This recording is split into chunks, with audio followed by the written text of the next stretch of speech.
आपके अगर करना हो तो ठीक है, ना ही करना हो तो भी कोई बात नहीं, आपके घर के मंदिर में या फिर अलग से आप चौकी लगा सको। मेरे पास में करना नहीं है। और मैंने तो ये राधा कृष्ण की फोटो है, नीचे फूल डालो, मैंने फूल डाल दिया भाई। ये तो है सदाबहार के फूल, और धूप धूप फिर ये ज्यादा जरूरी हो। ये मोगरे के फूल, लाल फूल पूजा के अंदर जरूरी हो। ये सफेद फूल मोगरे की, देखो ये बहुत ही ज्यादा कान्हा जी को पसंद है, तो अपने इनसे चढ़ा दो। और भाई सारा फूल विधि सारी अच्छी तरह,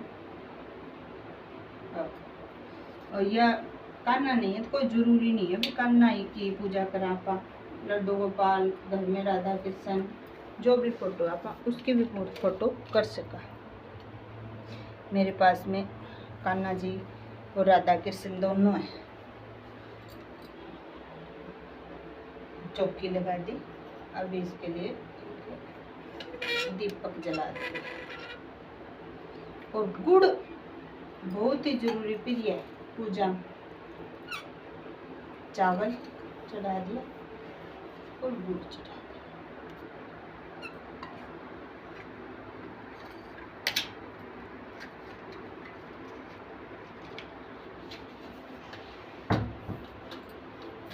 फूल और गुड़ और चावल,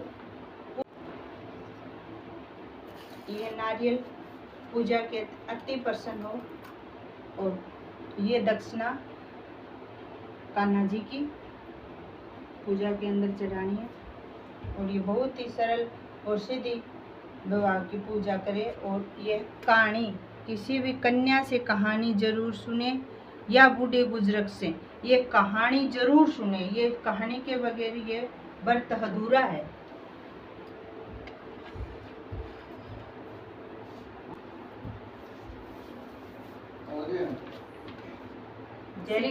श्री कृष्ण जन्माष्टमी की कहानी।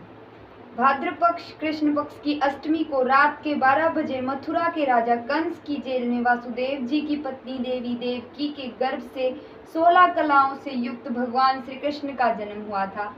इस तिथि को रोहिणी नक्षत्र और का विशेष महात्म्य है। इस दिन देश के समस्त मंदिरों का श्रृंगार किया जाता है। कृष्ण अवतार के उपलक्ष्य में झांकियां सजाई जाती है। भगवान कृष्ण का श्रृंगार करके झूला सजाया जाता है। स्त्री पुरुष रात के 12 बजे तक व्रत रखते हैं। रात को 12 बजे शंख तथा घंटों की आवाज से श्री कृष्ण के जन्म की खबर चारों दिशाओं में गूंज उठती है। भगवान कृष्ण की आरती उतारी जाती है और प्रसाद वितरण किया जाता है। प्रसाद ग्रहण कर व्रत को खोला जाता है। कथा।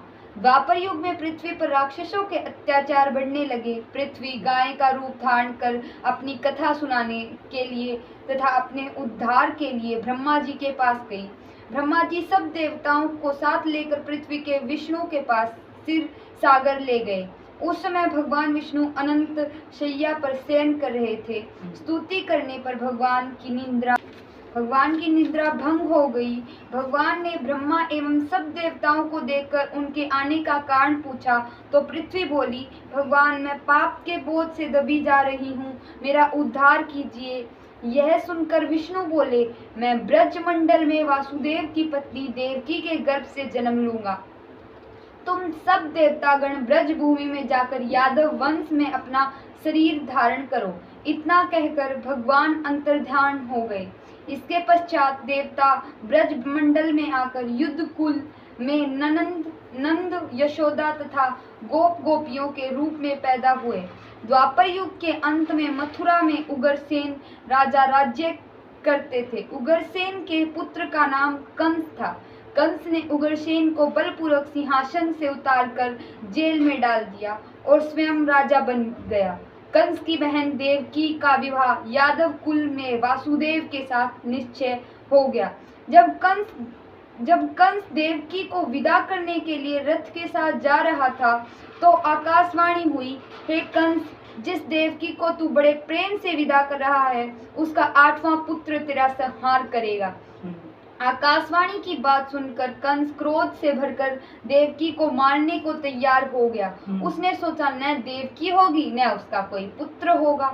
वासुदेव जी ने कंस को समझाया कि तुम्हें देवकी से तो कोई भय नहीं, देवकी की 8वीं संतान से तुम्हें भय है, इसलिए मैं इसकी 8वीं संतान को तुम्हें सौंप दूंगा। तुम्हारे समझ में जो आए उसके साथ वैसा ही व्यवहार करना। कंस ने वासुदेव जी की बात स्वीकार कर ली और वासुदेव देवकी को कारागार में बंद कर दिया। तत्काल नारद जी वहां आए पहुंचे और कंस से बोले कि यह कैसे पता चलेगा कि 8वां गर्भ कौन सा होगा, गिनती प्रथम से या अंतिम गर्भ से शुरू होगी। कंस ने नारद जी के परामर्श पर देवकी के गर्भ से उत्पन्न होने वाले समस्त बालकों को मारने का निश्चय कर दिया। इस प्रकार एक एक करके कंस ने देवकी के 7 बालकों को निर्दयता पूर्वक मार डाला। भाद्र पक्ष के कृष्ण पक्ष की अष्टमी को रोहिणी नक्षत्र में श्री कृष्ण का जन्म हुआ।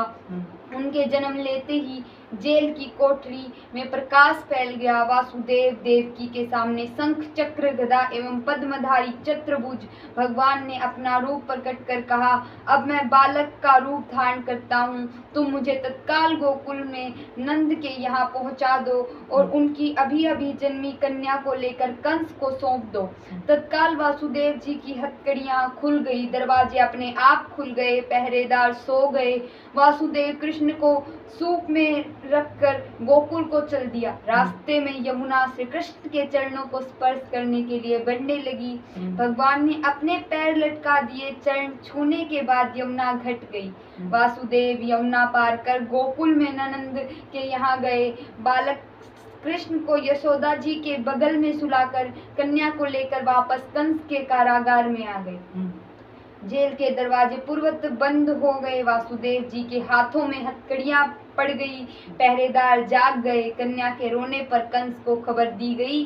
कंस ने कारागार में आकर कन्या को लेकर पत्थर पर पटक कर मारना चाहा, परंतु वह कंस के हाथ से छुटकर आकाश में उड़ गई और देवी का रूप धारण कर बोली, हे कंस, मुझे मारने से क्या लाभ है, तेरा शत्रु तो गोकुल में पहुंच चुका है।